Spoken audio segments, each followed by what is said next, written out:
Episode 5 Illusions and the Truth of Life.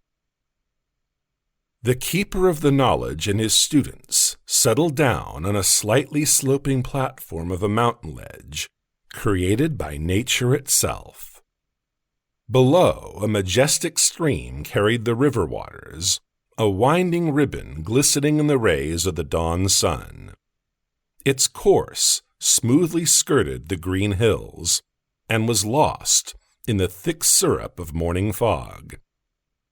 Ahead stretched an immense expanse, breathtaking to look at. The cool, invigorating air smelled fresh. A new day was beginning, and the souls of the students were opened for new knowledge. All their thoughts were focused on finding answers to difficult questions, about the truth of life and illusions, about suffering and joy, about mistakes and reactions to them. Beloved teacher, how do we correctly understand the phrase that the truth of life cannot be evil? Asked the fair-haired middle-aged woman with expressive transparent green eyes. The sage looked into them with kindness and love, and the woman's face smoothed, filled with an inspirational light.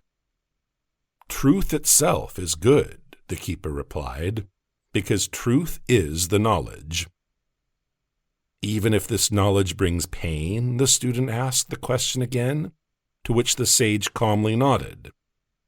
Yes, even if it is the knowledge that there are negative emotions, degradation, wars, destructive forces, selfishness. The truth itself, that is, knowing about that, is a blessing. When we uncover the truth, we receive the information which will inform us of the identity of our enemy, whom we need to fight. The teacher paused, and glancing at the students around him, continued. And a lie is the worst thing when people try to disguise something. For example, when we are taught that war is something good, when we are told to go to war to defend the motherland. But shouldn't we defend our motherland? A deep male voice rang out. It belonged to another student, an athletic, swarthy guy. He seemed genuinely surprised. And what is a motherland? The teacher asked a counter-question, looking shrewdly at the questioner, and immediately nodded in the direction of the river below. Our homeland is a river, a forest, a meadow, hills. What should we protect it from? The guy thought about it and fell silent, trying to figure out what the keeper of the knowledge meant. In fact, the expression, to defend the motherland, has a completely different meaning, the teacher continued.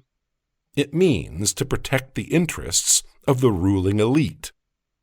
This has been the case throughout the history of mankind, going all the way back to ancient empires and even earlier. Only the state system changes over time, and then one or another government forces people to defend it. And the essence does not change, though. And there are a lot of such lies in society, when concepts get distorted, and the initial meaning of words often are altered to mean the opposite. A person is taught that this opposite meaning is the truth.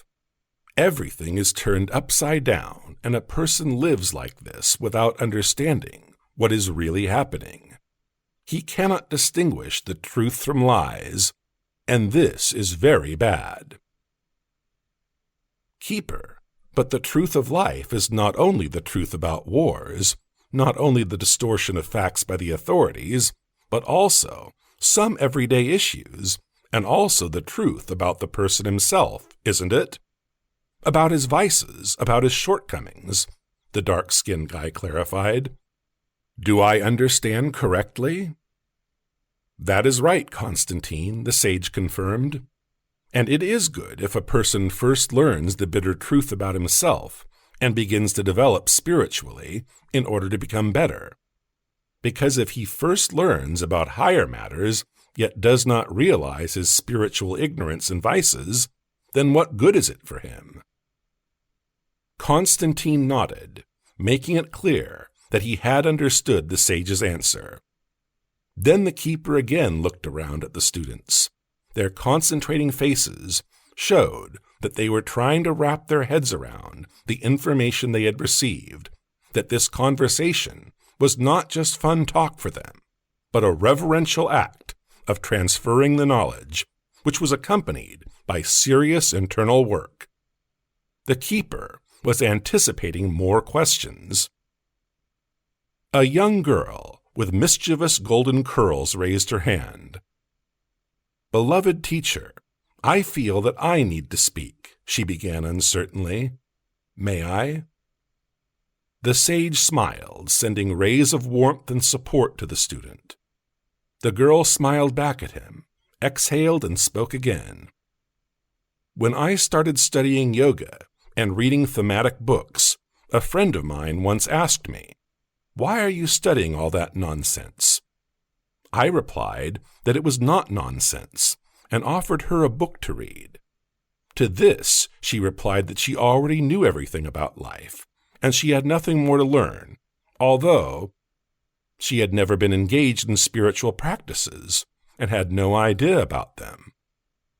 The girl sighed regretfully, and after a little silence, raised her inquiring eyes at the teacher. "I mean, she did not know anything. She lived in complete ignorance, but inside she thought she knew all things, how to live, what was going on." Many people have such a false understanding. It seems to them that they know everything, and because of this, they do not want to study, learn the truth, and develop spiritually, the teacher explained, not trying to blame anyone, but rather simply stating a fact. A person does not understand that he is asleep, that he is mechanical, that he is selfish and needs to develop, change, that he is now in a state of ignorance and is degrading. Yes, when he learns the truth about himself, this truth will be unpleasant and painful. But if he accepts it, it will help him develop, help him see himself for real. Therefore, the truth and the knowledge are always good, and ignorance is always evil. False self-confidence prevents one from truly knowing the truth, and a person quickly falls under the influence of dark negative forces that will pull him in different directions and force him to serve their goals. When the keeper of the knowledge finished, the hand of another student, a woman of about 30, in a sky-blue bandana, rose up. "Teacher, I want to speak too." The woman began in a deep, ringing voice. "There are people who think that they are developing spiritually because they spend time in some community or attend courses. There are a lot of different ones now. There people meet, unite, do something interesting, and it seems to them that they are developing spiritually. Astrologers, Reiki followers, and many other pseudo-spiritual personalities come to our classes, and they believe that they know everything. But that isn't really the case, is it?" The woman in the bandana finished and looked at the keeper of the knowledge with a sincere desire to understand. It was evident from the faces of the other students that they were no less interested in this question. Everyone froze and turned to listen, looking at the teacher. "First, there is an accumulation of information," he said, answering the question. "And it is not bad if people read books, discuss spiritual topics, and communicate. But if there is endless accumulation only, then this will not lead to development. There must be spiritual practices, not just theory, because a person must first develop. If he just accumulates information, but does not develop himself in any way, then he cannot control himself and is running around in circles." "You mean, for example, a person attends some courses for a long time and thinks that he is following a spiritual path, but is mistaken in this?" "If he does not do spiritual practices," the keeper explained, "they lead to internal changes, and anything, Any work can become a spiritual practice if we begin to consciously do it, if we begin to develop in every action. And if a person does not accumulate information but starts practicing immediately? The green-eyed student asked with interest. Can it be done this way? There are two phases of spiritual development, the keeper of the knowledge explained. The first is the accumulation of information. This phase is important and necessary, but it cannot last very long. And the second phase is about doing spiritual practices in order to learn how to manage ourselves. And how quickly, ideally, do we need to move from one stage to another? Constantine asked. As soon as possible, the teacher answered confidently, making it clear that the answer to this question is unambiguous. We must move from accumulating information to action in order to become spiritual, cultivate sublime emotions, be conscious, develop willpower, try to be holistic, total in every action, and awaken our conscience. And if we continue to go from club to club, continue to accumulate information, and read spiritual literature without practice, then this will not help us in our development, because a simple accumulation of information cannot lead us to change. The sage finished speaking, adjusted the high collar of his long black robe, and looked thoughtfully to the east, where the shining disk of the rising sun had just appeared over the horizon. In its gleaming rays, the keeper's figure sparkled, as if woven from thousands of tiny golden crystals. The eyes of the students turned to him, expressing admiration, awe, and inexpressible gratitude to the sage who brought them the knowledge, just as the sun brings light and warmth. "Teacher, may I?" The silence was interrupted by the voice of one of the students, a young man with a short ponytail on top of his head. He raised his hand, not taking his eyes off the sage, and intending to ask a question that concerned him. "I'm worried about this," the man began after a short pause, during which he collected his thoughts. "The soul comes to earth to develop and gain experience. You said that the negative experience, the experience of suffering, is very important. Is it necessary for a person to experience suffering himself and learn from it? Can a person learn from the suffering of other people?" "That is a good question, Yegor," the keeper of the knowledge complimented the student. "Of course, a person can learn from the mistakes of other people, but we have to undergo intentional suffering. We really should, because without suffering, it is impossible to get rid of illusions and find out the truth about ourselves and the world, which means that development is impossible." "But teacher, how is that?" The man raised his eyebrows in surprise. "Suffering brings us negative emotions, which we must get rid of. I don't fully understand." "The first step is the rejection of silly suffering, when we torment ourselves with negative emotions, sick imagination, negative thoughts, fears, bad memories, or resentment. These sufferings need to be severed, but we should not be afraid of conscious suffering." "Beloved teacher, could you give an example?" another student asked. A girl with neat, thin-rimmed glasses. "What kind of conscious suffering is this?"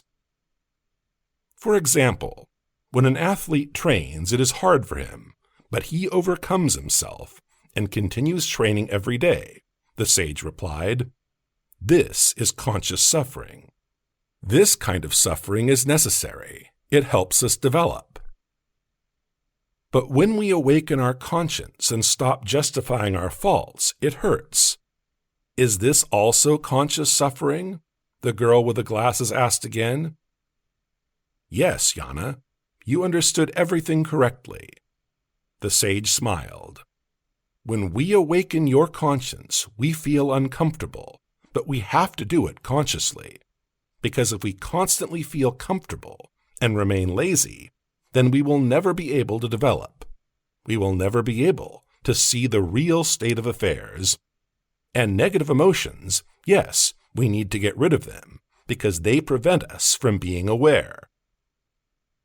Teacher, can I share about what key to myself I've found? Asked Nyaya. To remember who I am, and not to give myself up to the power of negative emotions and see everything for real, to monitor my states. Please share it with everyone. The teacher smiled approvingly. A key to myself is that I am a void, Nyaya began enthusiastically. Can a void be hurt by anything? When I start experiencing negative emotions, I ask myself, why are some things influencing me like this? And I say to myself, if I were a void, then I would just watch what is happening. And then I tune in this way. I am a void. I am a bystander. I am not my reactions and thoughts. And then I feel relieved, and it's easier to realize myself and calmly react to the situation. Nyaya, this is a very correct way, said the keeper of the knowledge, because if we imagine ourselves to be someone important and significant, a false personality turns on. And this false personality can be offended, and as a result, you can become envious and angry. And why is this happening? Our attitude toward ourselves generates people's attitude toward us. If we come up with an idea about ourselves, then people begin to react precisely to this attitude toward ourselves. When this happens, we become offended or envious. We can get scared or angry, and a variety of negative reactions can occur. Therefore, we must start with what image we came up with for ourselves, whom we imagined ourselves to be. Most often, we imagine ourselves to be what we were taught in childhood, by parents, teachers, or mentors. Since childhood, we have been told who we are, and what we live for. All this is deposited in our heads, and 2 or 3 images are formed. One is for friends, another is for parents, the third, for example, is for teachers and classmates. Other people interact not with the real us, but with these customary images, and we just begin to react to their attitude to us. So these images are illusory, since they are initially imposed on us from the outside and have nothing to do with who we really are, or with our soul? Constantine inquired. Exactly. These are false personalities, but they generate negative reactions and interfere with awareness. Therefore, if we feel that we are a void, then there will be no image and there will be nothing to react to. This is a very good practice, to separate from all images, stop imagining ourselves as something, and just become a pure consciousness, a pure bystander. Then we will not experience negative reactions. The teacher held his gaze on Nyaya, who had decided to share her spiritual experience. Her face was exalted now, and shining from the inside. The intense conversation was coming to an end. The keeper's explanation, coupled with his energy of unconditional love and acceptance, gave the students strength, cleared their heads, and made it possible to fill in the gaps in the knowledge. Each of the students wanted to make the most of this unique opportunity, to be close to the sage, to talk to him, to be charged with his energy. The sun rose even higher, scattering the syrup of fog over the river, and a clear blue sky appeared between the clouds. The silence was broken only by the quiet noise of the affluent river and a light breeze. And in this silence, the teacher's strong, vibrant voice sounded over the mountain ledge like a majestic, solemn song. My friends, seek first the kingdom of heaven, and then the rest will be given as well. For providence will always bring you abundance if you simply follow the way of the Lord. Then you will be free of deplorable blunders and break the old chains of sin and discord. To mutual love and life-giving union, the time-honored laws will undoubtedly lead. They will edify you like Holy Communion, and their balm makes us immortal indeed. Do not crave for carnal, material pleasures, that deathly temptation, seductive abyss. Those who renounce the world's profane treasures will find endless glory, power, and bliss. Celestial kingdom, imbued with enchantment, a man will delight in its heavenly gleam, if he gladly obeys the sacred commandment that the virtuous sage once shared with him. So turn heavenward your fondest ambitions, aspire to this splendid, miraculous place. Be faithful and firm in this holy decision. Your days will be filled with contentment and grace. We invite you to join spiritual seminars, workshops, and retreats hosted by the Leader Masters. Reveal your superpowers, find your predestination, and accumulate power to gain well-being and bring your goals to life. Send an email saying, "I want to join the seminar" to our mailbox, and we will give you all the information. See you soon.